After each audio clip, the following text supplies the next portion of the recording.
In the previous videos, we've created a project and we've seen how we can add access control to our project.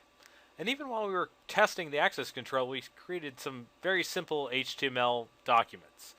Um, so we've seen how we have a web server embedded in SAP HANA via the SAP HANA Extended Application Services, and we've done the most basic web type content, which is just serving out static HTML content. But in reality, we have a lot more HTML capabilities because embedded in HANA 1.0 SP5, we have the SAP UI5 framework. And that is SAP's user interface toolkit and runtime for creating modern client-side HTML5 based web pages. So we have the design time tools embedded inside HANA Studio, and we have all the runtime libraries already installed into HANA Studio in the repository. So let's see how we can leverage these tools to build a little nicer user interface than just hard coding some Hello World HTML. Now you might notice I've added a UI package to my existing project. That would create it in the repository under my main package. That's where I want to put this SAP UI5 project. But SAP UI5 is a completely separate project type. So we've got our XS project type that we created in the root, but I can't just start creating SAP UI5 content in this subfolder or sub package. What I want to do is create a new project, and I can choose the project type and come down here and I'll find SAP UI5, and I want to create a whole new application project. And it wants a project name, UI5 videos. Doesn't I'll just let it go in the default location, just like when I created the initial video series project, and later when I share it with the HANA repository, it will get copied once again into my repository workspace, just as it did before. Now SAP UI5, when you create your project, does let you choose target types, either desktop or mobile. I'm just going to target normal desktop browsers, and I am going to let it create my initial view for me. This is confirming the project name, the folder structure that we'll create. It always creates a sub-package under wherever we'll create it called web content, and then a folder within there to store the view and the controller for this particular project. And I'll make the base object named index. So to create an index.html and then a view and a controller for that, and I'll choose JavaScript as the development environment that I want to use to build my UI. We also have the choice of XML or JSON. So now we're just confirming everything that will be created, which libraries will be linked. So it'll link in some core SAP UI5 libraries. It will create a view named index.view.js. It will also create a controller, and we'll get an index.html in the root. I'll go ahead and say finish, and it will set up my project. No, I don't want to switch perspectives. Now I have an SAP UI5 project. I've got my view, I have my controller, I have my index, and this is pretty nice. We have not just HTML code completion, for example here, like come here and say div, and I see the documentation, I have auto insertion, but also you'll see we have completion on the SAP UI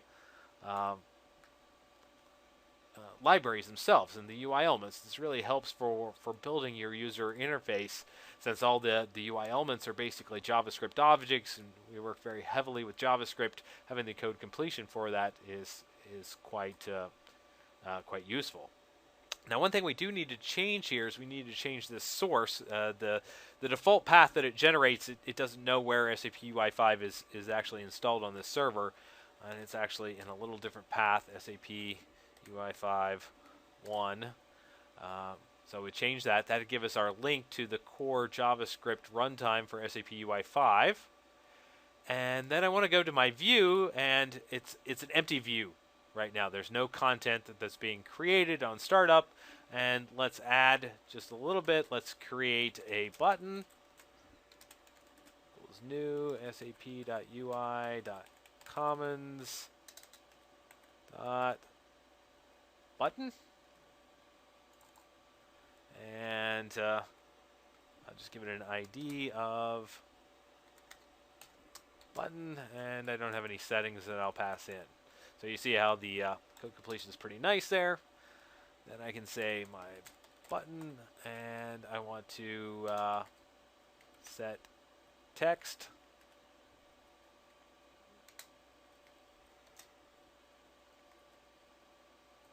There it is, set text. And what text do I want to put in there? We'll just put hello world on the button. And let's attach an event to this button so that when I press it, something actually happens. Button dot attach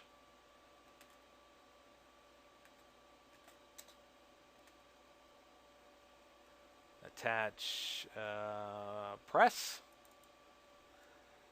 And let's go ahead and put a function. We'll just inline a function inside here to handle that event.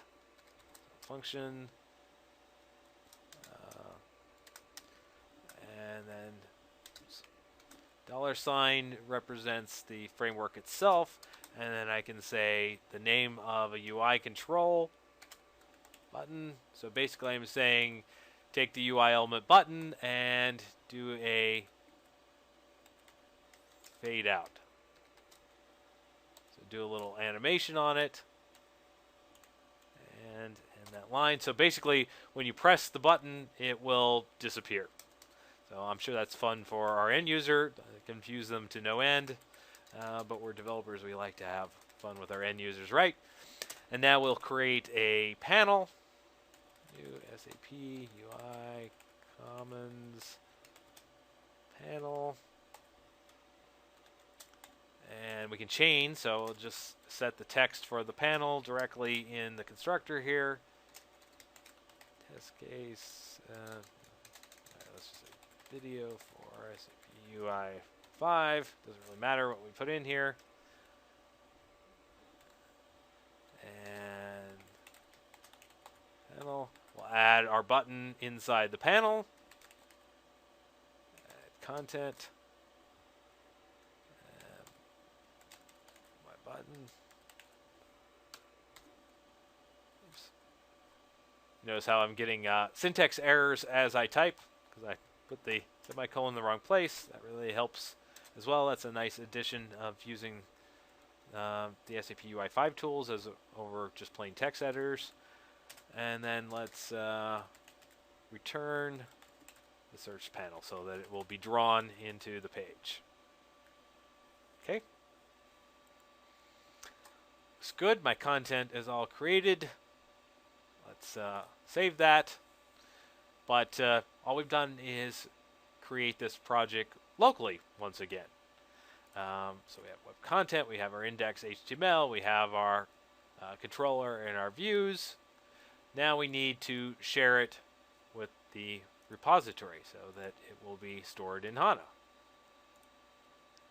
And once again, going to my repository workspace, and then I need to find my package, but this time instead of putting it in A1 videos, we want to put it in the UI package, and we'll take off the keep project folder because we don't want a subfolder with the name of the project, and I'll say finish.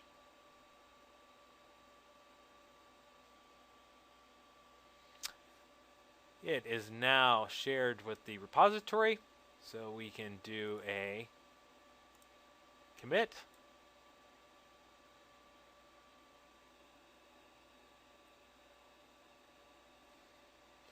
And now I can activate.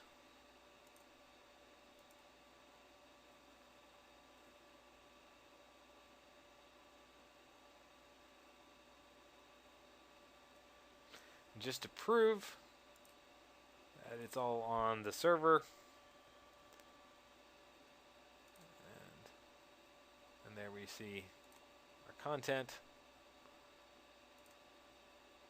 all moved to the server correctly, and we are ready to test now. Alright, in order to test, let's bring up the web browser. Let's go to our new directory structure, so UI, and then web content, and index.html. And we have our panel, we have our button, it has the SAP themed UI look and feel, and if I press my Hello World button, then it fades out and disappears. A very simplistic user interface, mainly to demonstrate the process of using the SAP UI5 project, but in later videos we'll get into more detailed examples where we use more capabilities of SAP UI5.